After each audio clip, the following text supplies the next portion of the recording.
Ada lagi nih, ini penyakit sejuta umat yang mungkin Kristal juga kadang-kadang mengeluhkan ya. Ini kalau konsumsi daun bintahong ini membantu mengobati asam urat. Ini fakta atau mitos? Fakta. Banyak faktanya ya. Banyak ya. Kok bisa dokter? Ini kecil-kecil gini manfaatnya banyak sekali sih dokter. Iya, karena nih ini kan zat aktifnya banyak nih ya. Ada flavonoid, ada steroid, ada alkaloid, ada terpenoid.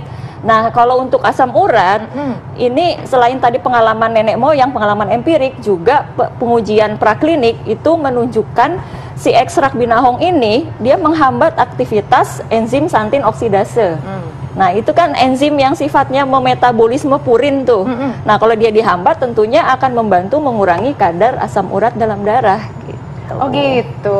Dan mengurangi keluhannya karena dia juga sifatnya analgetik, artinya pereda rasa nyeri. Jadi kalau sudah ada artritisnya gitu kan, itu mengurangi nyerinya pada sendi-sendi. Katanya mengonsumsi rebusan daun pandan dapat mengatasi nyeri asam urat dan juga rematik. Benarkah?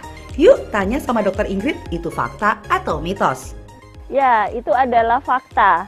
Karena daun pandan itu mengandung senyawa-senyawa aktif yang bersifat antioksidan dan bersifat menghambat enzim santin oksidase, sehingga bisa menurunkan kadar asam urat.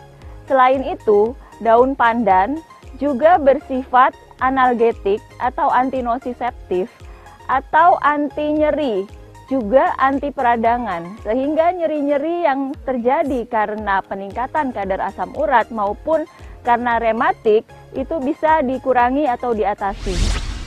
Ini daun salam dapat menstabilkan tekanan darah, dok. Fakta atau mitos, dok? Fakta. Wow, fakta. Berarti saya kalau siaran sama Indra Bekti harus banyak-banyak minum ini. Ayo Maaf, dok, saya yang kita, perlu itu, saya yang kita perlu. ini gimana dok? Kita bikinnya dok. Iya. Jadi kan daun salam itu kenapa bisa menstabilkan tekanan darah? Karena dia selain bersifat antioksidan juga kandungannya itu bersifat merelaksasikan pembuluh darah. Gitu. Aku lumayan tuh tinggi, dok. Nah, ini saya. Ini cara buatnya begini ya. Kita bisa pakai 10 lembar. 10 lembar daun salam segar. 10 lembar. Yang ini segar direbus ya, dok, ya. Masukkan saja langsung. Ya, dok? Nah, ini udah sebenarnya begini aja ya.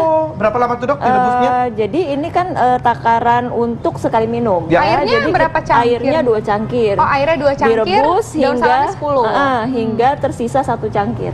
Oh, gitu. Jadi kita sisa 1 cangkir ya. Seperti pemirsa lihat sudah ada di situ ya. Ada cara membuatnya juga dan khasiat-khasiatnya seperti apa di layar kaca Anda ya. Dan ini diminum berapa kali nih, dok?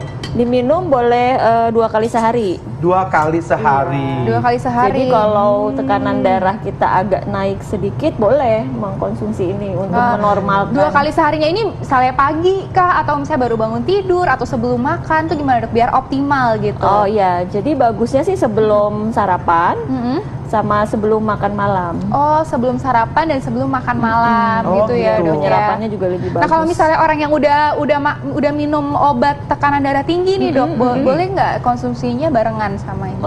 Di jarak 2 jam. Oh, di jarak 2 jam. Misalnya ini kan diminum sebelum sarapan, misalnya jam 6 pagi misalnya, terus langsung sarapan jam 6 pagi, terus baru jam 8 minum obat darah tinggi. Jadi berarti ini ramuan ini juga bukan sebagai pengganti obatnya ya, dok ya? Iya, tetapi memang kalau tekanan darahnya hanya meningkat sedikit, yang ringan saja, sebenarnya salam saja sudah bisa. Udah bisa, oke. Tentunya dengan gaya hidup yang sehat ya. Betul. Oke. Nah, dok, kalau untuk menurunkan kolesterol tinggi, dok, bisa juga nggak nih, dok? Bisa, dengan ramuan yang sama ini. Dengan ramuan yang sama kolesterol juga bisa. Asam urat, dok, asam urat, dok? Asam urat juga bisa. Juga bisa. Ya, jadi dia ramuannya? Sama ramuannya Sama juga? ini. Karena daun salam gampang itu ya? ada senyawa yang menghambat namanya enzim santin oksidase. Itu yang sehingga kadar asam urat dalam darah tuh bisa turun. Wah, berarti dengan satu ramuan bisa khasiatnya beragam gitu ya dari daun salam itu ya. Nah, kalau dikasih jeruk nipis, gula merah mungkin atau madu, dok, supaya apa namanya ada rasanya gitu, dok? Boleh, boleh. Oh, boleh ya? Boleh sih, asal kalau kita ada gula darah yang terlalu tinggi ya sebaiknya jangan. Jangan. Oh, Nah, gitu. Kalau gula darahnya jangan malah ya, Dok Kalau ya. yang- Ini udah selesai belum, Dok? Coba deh, Dok, rasanya, Ya. Dok. Berapa lama Boleh, ya boleh. dok ya ini? Ini sih kira-kira 15-30 menit dia udah 15 tersisa sampai 30 setengahnya. menit. Oh, ceritanya ini udah 30 menit ya, Dok? Boleh, tapi 30 menit kemudian. 3 minutes years later. Oh, udah. Langsung. tapi diminum begini ya. aja juga enak sih. Ntar saya saring deh biar lebih bagus.